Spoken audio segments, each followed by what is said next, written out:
Welcome to the Women's Sanctuary, the podcast about tending the soul of women, sisterhood, and the rise of the sacred feminine. I'm your host, Arlia Hoffman. Welcome, everyone, back to the Women's Sanctuary. I'm your host, Arlia Hoffman, and I have a very special guest today. Her name is Jacqueline Gates, and we were trying to place how we first came to know of each other, and that was, I think it's about 7-ish years ago through a fantastic astrologer named Lisa Zimmerman in Soul Level Solutions. And we both commented on a post, and I went, oh, she lives near me. And she's very cool. I want to find out who she is. And so we've been acquainted on Facebook ever since. Jacqueline is a transformational coach, inspired by her devotion to Vesta and shaped by years of stagecraft as an actor. Jacqui's work shifts the home into a place of reinvention and manifesting, turning housework into home care and a practical expression of self-care, empowerment, and reinvention. Jacqui brings the authentic sparkle of the divine to the process of tending to the future through the tending of the home. She helps her clients meet the next greatest version of themselves and anchor that new self in the present through simple and practical home care rituals and processes. Jacqui, I don't know if you're aware of this, but the tagline for this show is Tending the Soul of Women. I love that. Yes, so we have a lot in common. Oh, yeah. So tell me how you came to Vesta, or how you got here. How I got here, it's so circuitous, right? So firstly, we sold up a 5-bedroomed home in South Africa down to 8 suitcases, took our 2 kids and came to the States, knowing one person on the entire continent. And that was my clean slate. That was when I realized the influence of lineage on home care, and the influence of everybody you know and have grown up with on who you show up as a woman and as a being. It gave me a permission slip to get really curious about who I am, or was back then at least, without any input from anybody other than my husband and my kids, because I've discovered, for example, when I had no style, I had been living in hand-me-downs, and I'd been actually living in the house my husband was born into. So when I was suddenly given permission to choose anything, I had no idea what I liked.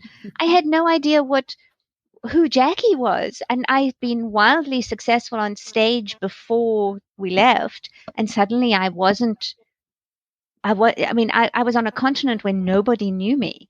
And it was just really, really weird. So there was this whole open sesame season on absolute reinvention. And that's what I did. So we fast forward a couple of nearly 8 years or so. And at this point, I am working at Barnes & Noble because I got myself into some horrible debt trying to do network marketing companies. And The Secret arrived, right? And that was my first indication of thought work and a spiritual aspect to who you become. It also kind of gave me the first inkling that I was the creator of my future, that I could co-create this, and that I could work on more than just the physical realm. If my thoughts became things, I was deeply aware of having to change some of my thoughts because I didn't want them to become the things I'd been thinking about. For example, staying in Minnesota for the rest of my life because I was damn cold all the time. So I immersed myself into the law of attraction. And one of the things that struck me most was the phrase act as if. right? And in the book, she says, if you act as if you already are who you want to be, you'll become it faster.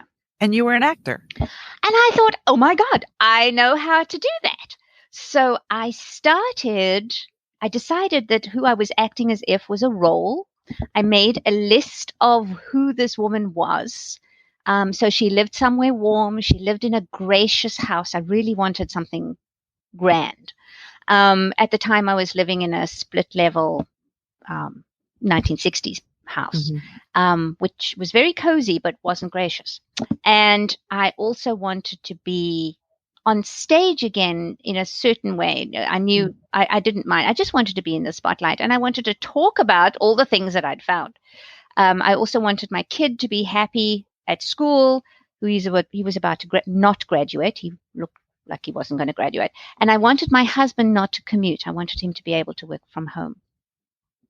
So I started with this role creation of a woman who has all these things. I began to live as if, not just act as if, but live as if. So I began basically preparing to move because, the woman I'm becoming is moving. So I started preparing to move. That included decluttering. It included getting boxes. It included sussing out my stuff as to what was worth packing and what wasn't, and going through all that releasing. It included telling everybody that would listen that this was my last winter, all this kind of thing. But it also included the thought work. I had to catch myself in my beingness, because somebody who is your future gives you a different perspective on your present. And the analogy I always use is that if you buy a ticket and you watch the ballet from orchestra level, for example, you see feet and expressions and that sort of thing. But if you buy a ticket and you watch from the balcony, your view of the same show is completely different. Your perspective is different. And your future self will always have a different perspective on your present to how you look at it through your present self, or even through your past self. So, for example, my past self would have been absolutely amazed to be living in the States from South Africa. That was never a thought. But that's how my life unfolded. But my present self wasn't happy in the bit of America she was living, and she wanted something else, right? So there's this perspective change that comes from living as a being for whom time is not necessarily linear, but also spiral, because manifestation happens in spirals. We feel like we're back where we started, but it's that beautiful Native American proverb that you can't enter the same river twice. The reason is not just because the river changes, but because you are different. So in my work, I talk a lot about the esoteric beingness of you. And you can tap into that in the very mundane part of being a woman in the now. Yes. So yes, within 6 months, everything I wanted came to pass. And I was forever devoted to using my home as a manifesting tool. It grew out of that. And I just knew that people were getting half the information in this act as if instruction, because it is true, but then it leaves out the Hermetic principle of as above, so below, as within, so without. So you can change your insides in a nanosecond, but your outside's reality takes a little time to catch up. But we also know that if we change our outsides, our insides will be reminded of the shift we want to make. And that's the kind of nesting. I call it nesting because you're birthing another version of yourself. And there's so much baggage attached to housework and housewife and stuff. So I'm a house muse, and I talk about nesting because I believe that we can become who we want to be by being her at home. I love that. It's funny. That's you said birthing another version of yourself. That's what I call being a revolutionary woman, Right? Exactly. bringing forth something new. And there's And, nothing more revolutionary for women than to reclaim their power at home, because that's very much a patriarchal thing. The patriarchy knew that menfolk function better when there's a woman running their lives at home. Mhm. So what they did was make that mandatory. And they shamed us for having any kind of um, aspirations outside of the home because Yeah. it didn't suit them. Firstly, it gave them competition in an arena they felt they shouldn't have competition in. But secondly, because it takes the wifeliness away that they actually depend on. So, but for a woman to reclaim house care, housework, as part of her ritual magic, as a woman to reclaim her home as the setting stage for world domination, That's that huge. that's huge. That is a revolution, and we need to make sure that my mission is to make that happen faster, so that this generation of women are modeling it for their daughters and sons, so that it changes our future. That's interesting. That is so interesting. In my own personal life, I was the devoted wife and mother and homemaker Mm-hmm. for 19 years. And when I divorced, I went to the other end of the spectrum.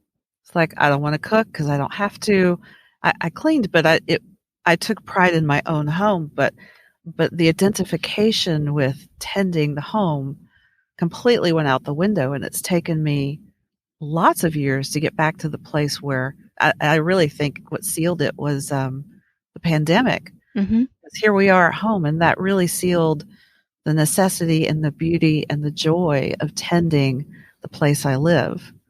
Yeah, I refer to it as tending because I do think that we are nurturing a, a growing thing, a space, right? And it's a relationship. We are in relationship as beings. We are in relationship with every physical manifestation outside of our beingness, right?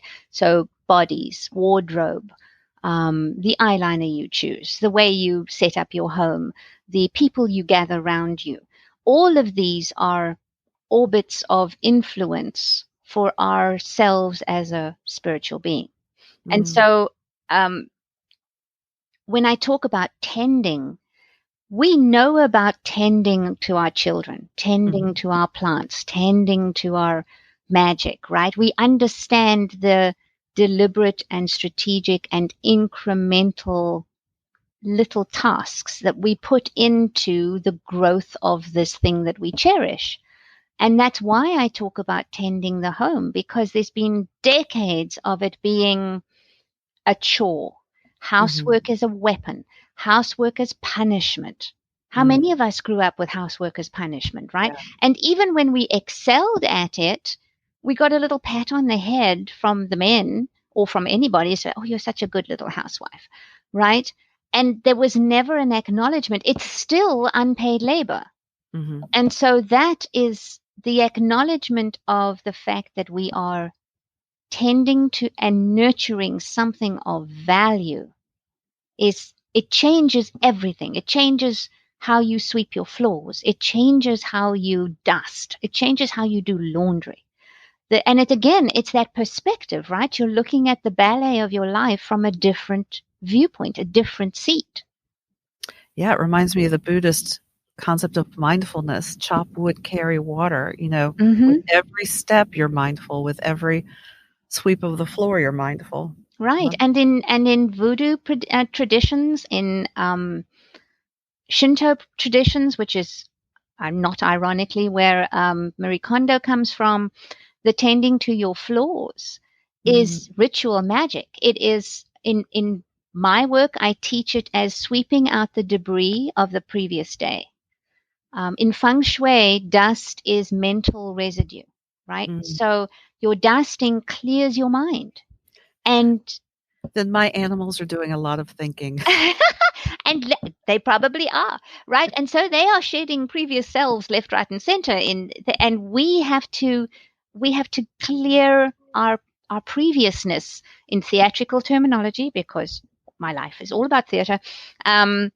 We clear the stage before we put a new production on.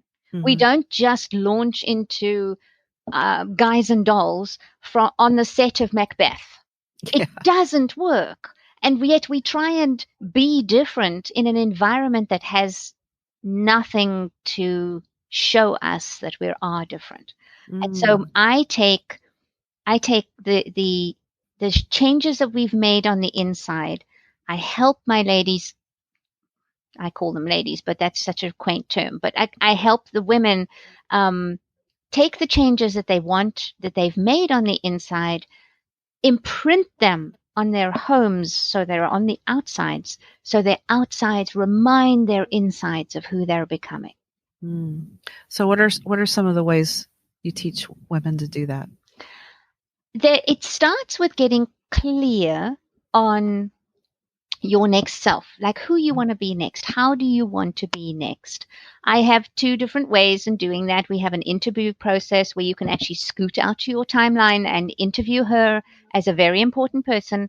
There's all sorts of lovely ways to do that. I also work on, for those who like the fantastic side of things, we delve into your alter ego.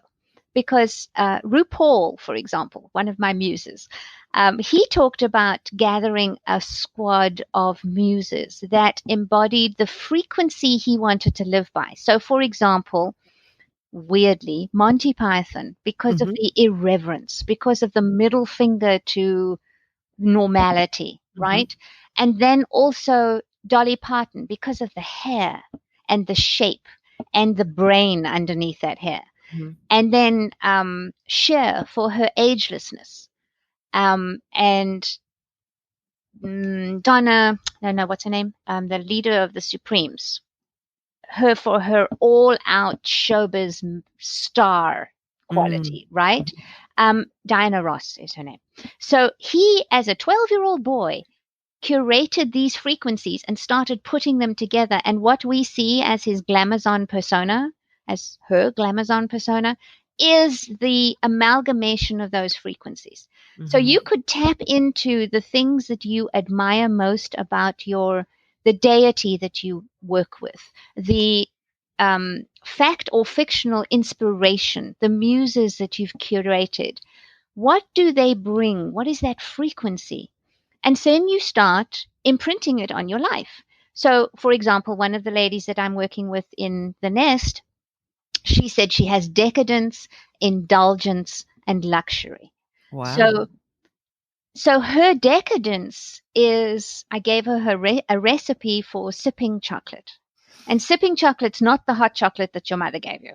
Sipping chocolate is about a third of a cup of what amounts to liquid chocolate. And it's slightly salty. It's not very sweet. It has smoky overtones. It's very decadent. And she makes that for herself every evening, and she sits and reads a chapter of her book while she sips that. That is decadence and luxuriousness. And for a woman who has two twin 5-year-olds, those those little pockets of time of imprinting who she'll become are priceless, because they give her replenishment. They remind her that her present is not everything about her future. She's building a future, even as her present doesn't really reflect those frequencies. But tapping into them fills her well. And I'm all about well filling. I live by the mantra that you can't pour from an empty pitcher. We women run on fumes, and we take it as a badge of honor. It's particularly appropriate for women with small children. Right.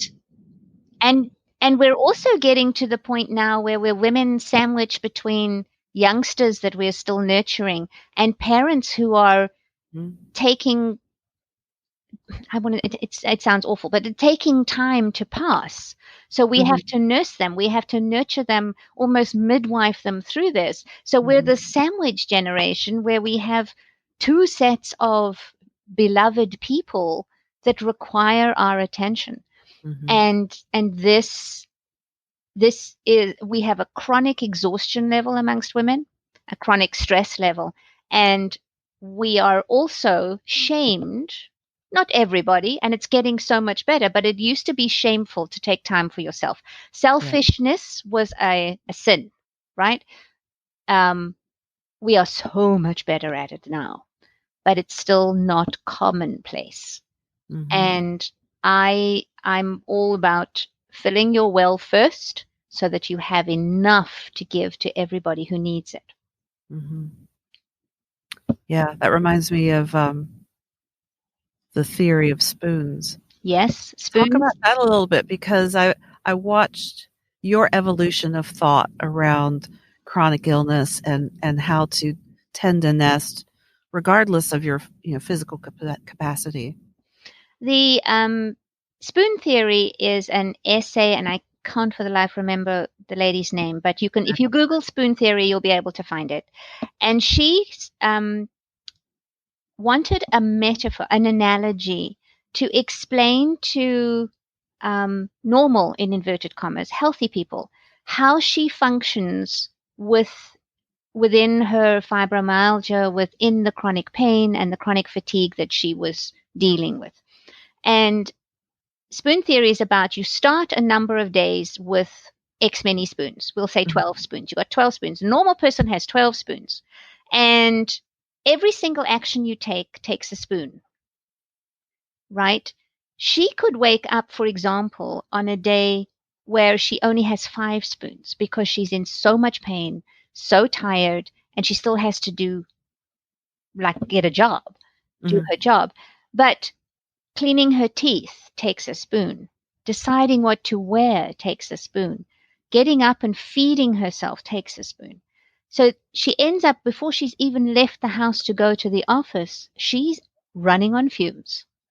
And there's another theory that I also love that is less to do with chronic pain and more to do with the mental side. And it's called match theory, where if you're given a box of matches, and every time you have to step up for something, you burn a match. Every time you have to, if you're treading on eggshells around a partner, you're burning matches all the time. If you're coping with a 5-year-old who has tantrums, that's a match every time. It's not necessarily physical capacity, which is what spoons tends to be. It has to do with mental stress. Both of those indicate that there is not enough attention on replenishment for women, self-replenishment, because when we do it, we are shamed for being selfish, and martyrdom has a kind of badge of honor. I am here for you. I will do anything. I'll move, I'll put myself second. Yep. Oh, dear God. Anyway, so my mother would tell me, because my mother was a very good example of not putting herself out. She was always said, I don't aim to be a good mother. I aim to be a good enough mother. And she would say, martyrdom will kill you. And I lived by that. And that was why I went on stage, because I knew when my child arrived, my daughter arrived, I thought I would be at home forever. And within the first year of her life, I knew that a part of me was dying. And it was that part that loves being in the spotlight, that loves becoming just Jacqueline on stage, not somebody's mom, somebody's wife. I needed that identity of myself. And so I decided to audition for a show. And I actually gave birth to my daughter 10 days before we opened. Wow. But incredible. But what it meant was I had to get super organized. I had to get super strategic, because my mom-in-law said she was totally fine to look after the baby for me for the run of 20 performances, but she wanted me to be able to hand her over with everything done. She had to be fed and dressed and diapered and ready for bed and that kind of thing. So I had to get super strategic about my home care. And this was the prelude to living as if, right? Because I had to set up my home to reflect somebody and support somebody who left every night at 6 p.m. to go to the opera house, right? And so when I heard about acting as if, I knew 20 years later, I knew how to do this. I knew how to bring my home into alignment with the self-development that was so important to me. And so now it doesn't matter whether my clients come to me with a big corporate promotion that they're after, or if they want to find a lover, or if they want to find out who they are post-divorce, or if they just want to find some sanity when the children and COVID and everything's going nuts around them. It doesn't really matter. There's always your next self and how to get to her from where you are now and bring your house along with it. Love it. Love it. You mentioned the nest, and I want to get to that eventually, but I also would like to hear about Vesta and how Vesta plays into all of this. Who is Vesta? Vesta is the goddess of the hearth. She is the goddess of the hearth. She was the main religion for ancient Rome. For the longest time, I referred to myself as the goddess known as Jacqui, right? And I was still talking about house care. And one of my goddess friends mentioned that there was a goddess of the house, goddess of the home.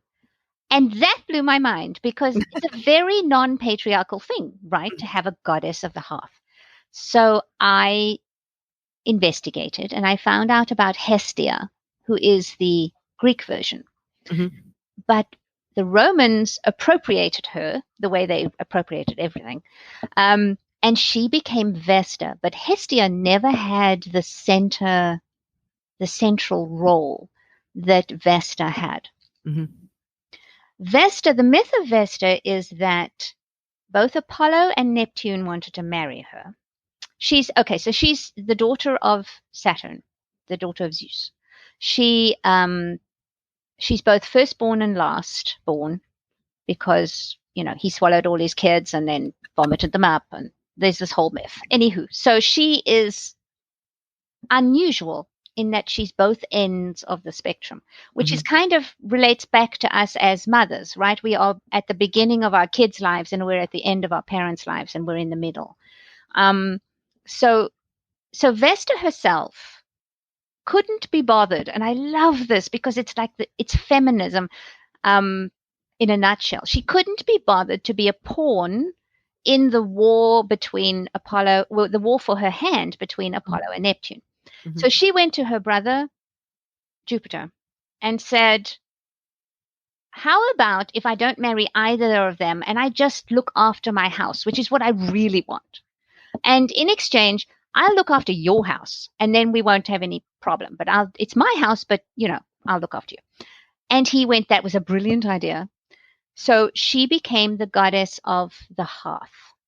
What I love about the hearth term is that, and I teach this in my Vesta program, is that the Roman word for hearth is focus.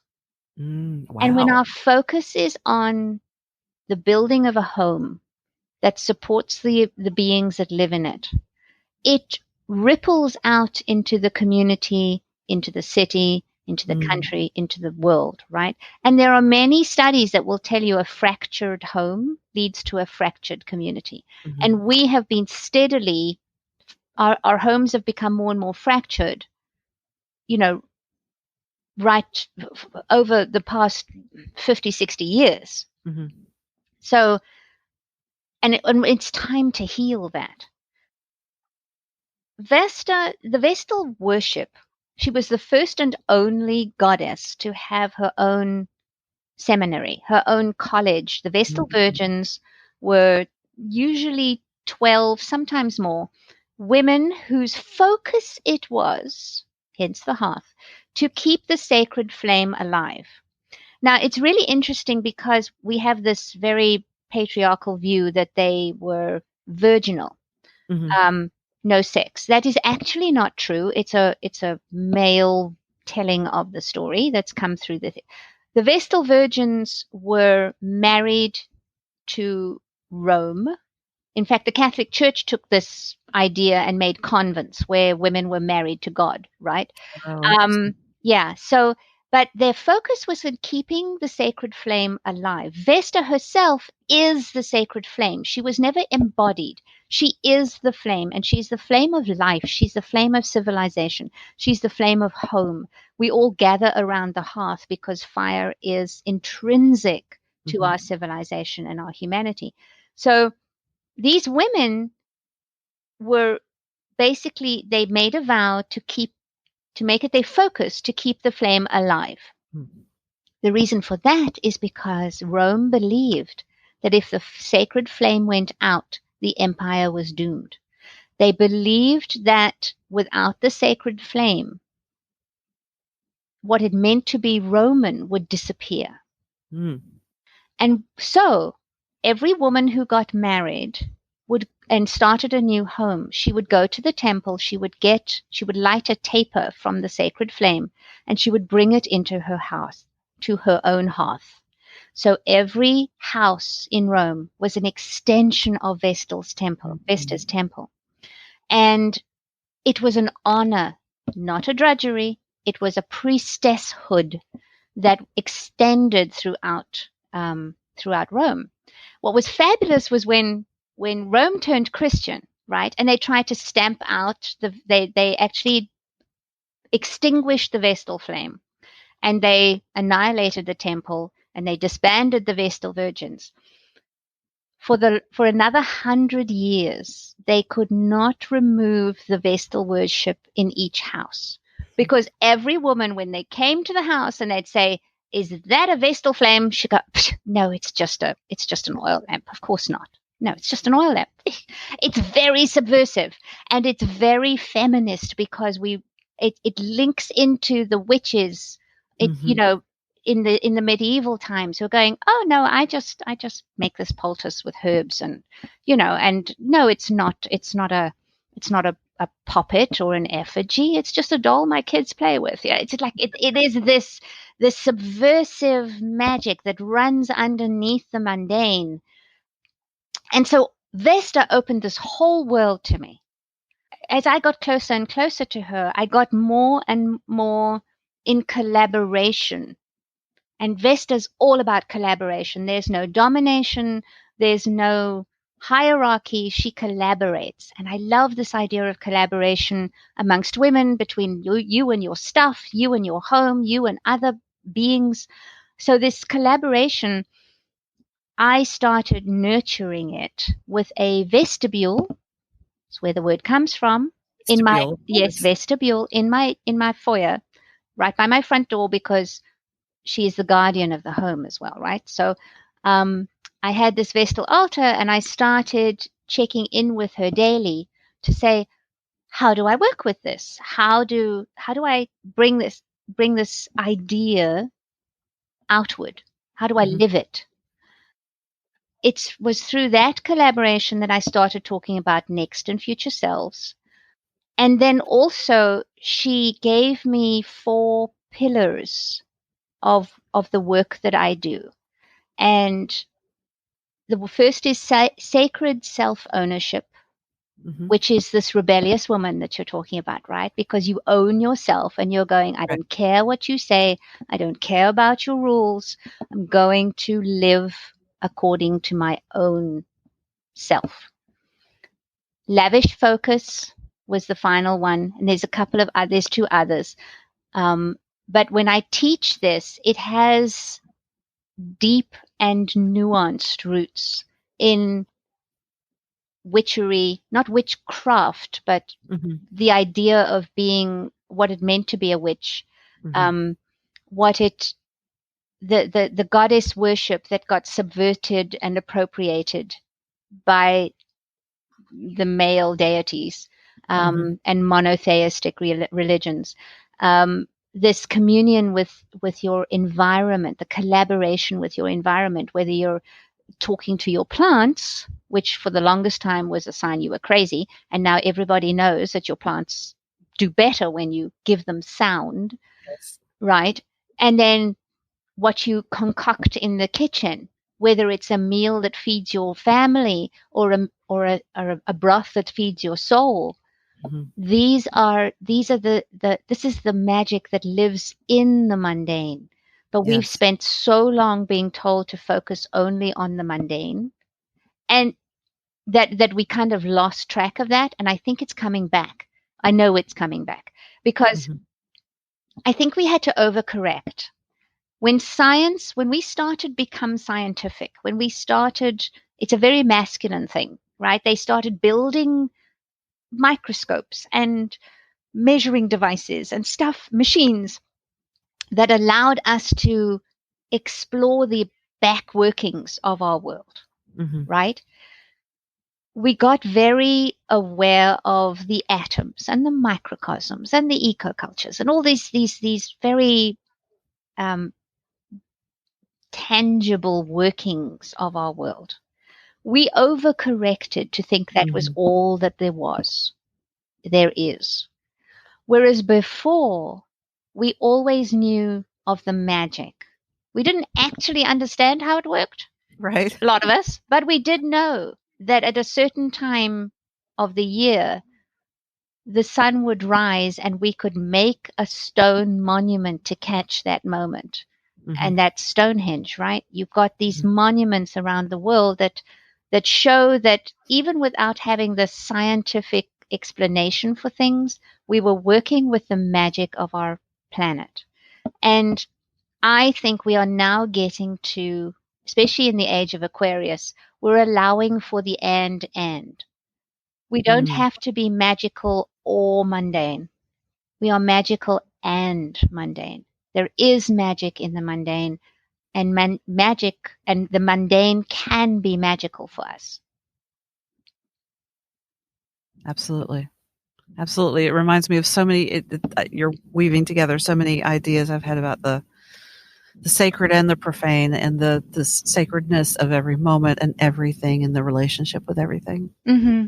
And it's so multi-textural and multi-nuanced. And the beautiful thing about humanity, again, it depends which seat of the theater you're sitting in, because Mm. you will have a different experience of the same topic as I will.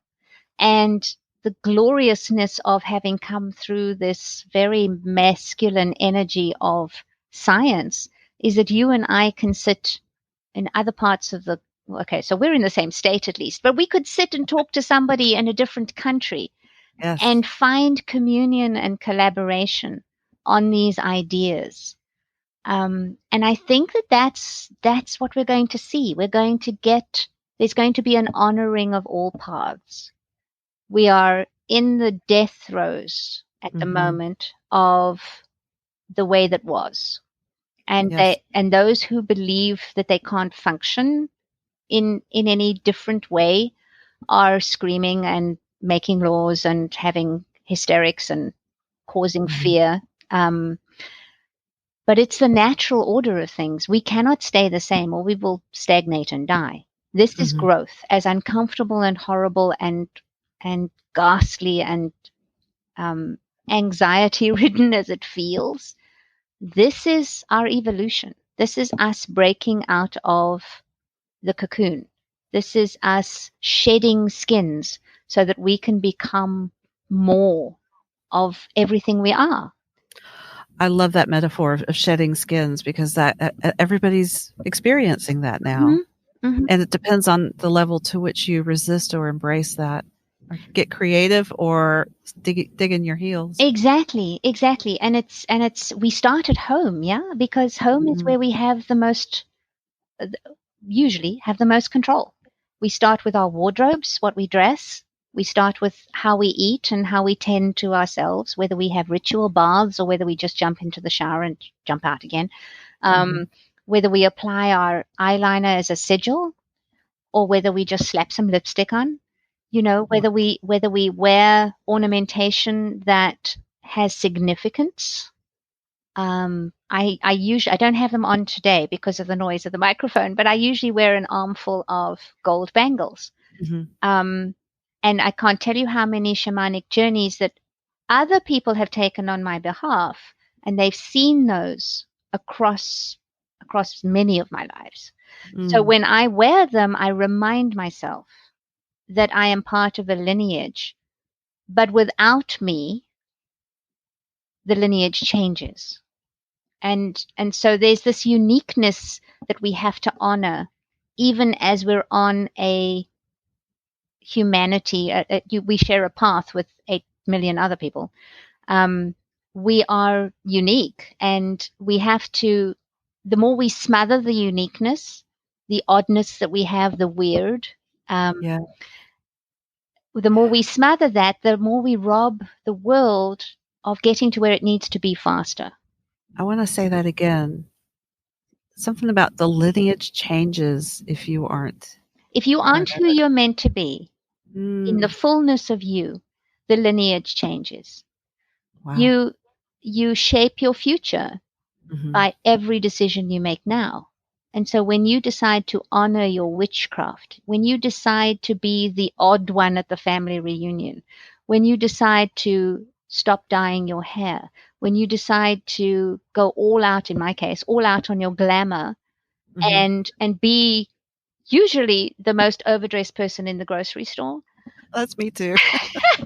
These are the things we do that add to humanity's path, and we shape lineage, because how we can't know. Sometimes they'll come up and tell you, but we can't know who we give permission to entertain a different thought, or wear their party dress just because, or stop dyeing their hair just because their mother said they should. These are the things that we can't know, the ripples that we create, but we have to create them because that's what we're here for. Yes. I love it. It's such a great way to approach integrity and authenticity, which are my words, to living out loud who you really are, and unapologetically. You've given us so much good stuff. Do you have something to offer in way of a particular practice that anyone can use? I think that the most pivotal practice you can have is to check in with your next future self. And the reason I specifically speak of your next future self is because invariably, when we start talking about our futures, we go all the way out to our most actualized, most potentialized, most fabulous, most accomplished selves, right? And I have this quote by Leonardo DiCaprio that I absolutely adore. And he says, every next level of your life will demand a different you. Now, in theatrical terms, because obviously everything is in theatrical terms, where we are now is Act 1, Scene 1.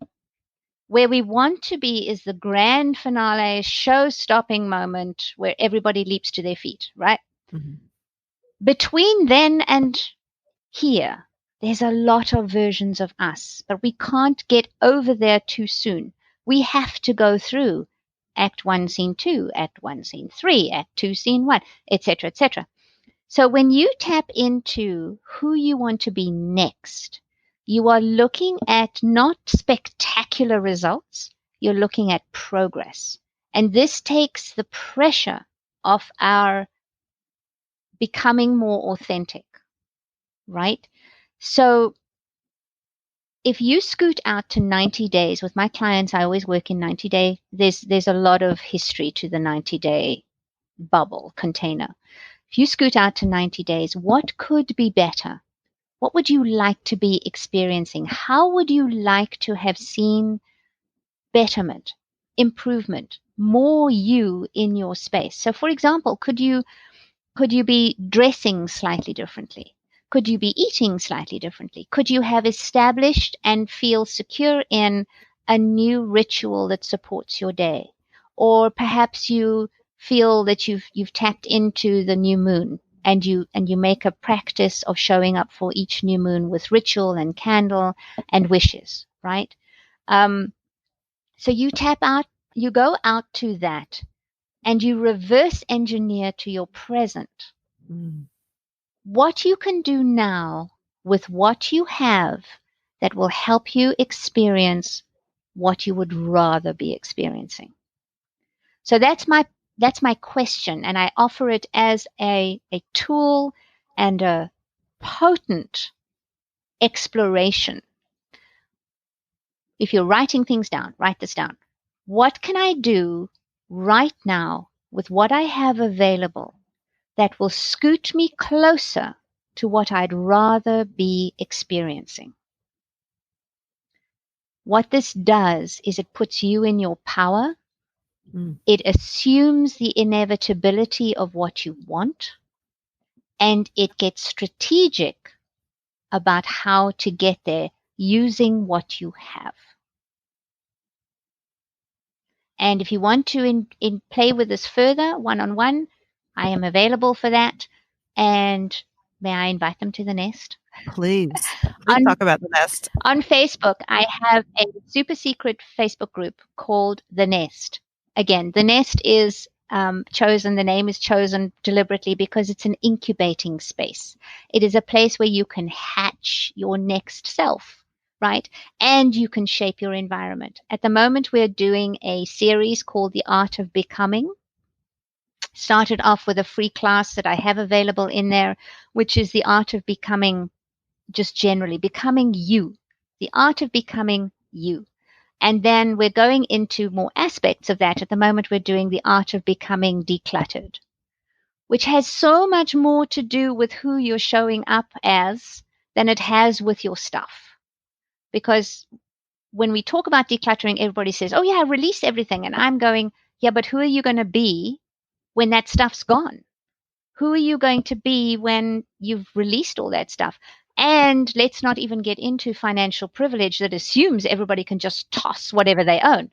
Right. So there's my feminist stuff, right? But there's all these nuances. And then we're going to talk about the art of becoming sacred, which is finding the magic in the mundane. The art of becoming organized, because we have to, as women, we have so many balls in the air. We have to be organized. The art of becoming fabulous, because I think we should all just dress in ways that make it a party every day. It's not for everyone, but then, not every part of all of us is for everyone. We all get to take what resonates and leave what doesn't.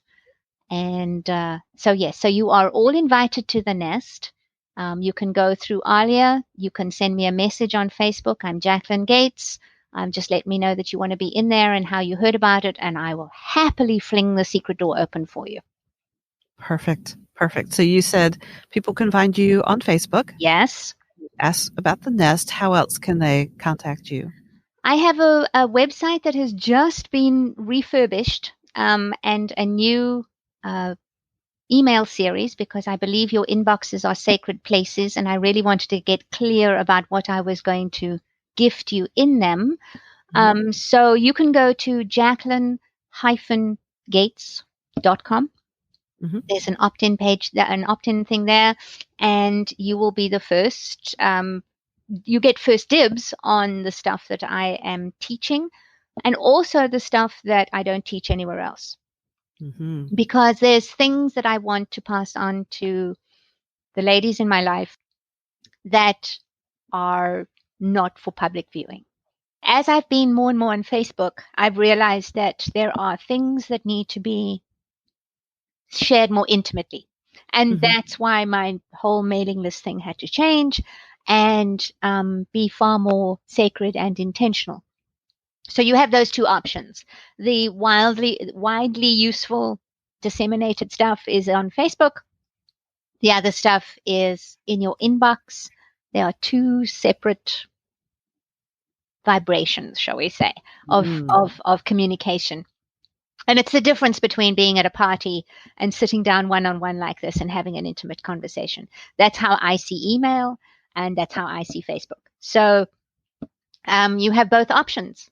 And I would love to see you wherever part of my world that you would like to show up in. Perfect. I would highly recommend working with Jacqueline Gates. I mean, she just has such beauty and brings such beauty and sacredness to the work to the parts of our lives that we have not seen as sacred before. And I'm deeply grateful for you and for your work in the world. It's so needed. Thank you, and thank you for the honor of this invitation. I'm delighted to have been able to spend time with you and everyone who listens to you. Yes, me too. All right. Well, thank you so much, Jacqueline. For me and Jacqueline, I want to thank you for being here on the Women's Sanctuary. And you can feel free to listen to our other episodes. You can find us on Spotify, Spreaker, Apple Podcasts, wherever you listen. You can also check out the website, thewomenssanctuary.com, for more information about me and for details about Jacqueline and our other guests that we've had on our podcast pages. So thank you very much, and we will see you again here again on the Women's Sanctuary.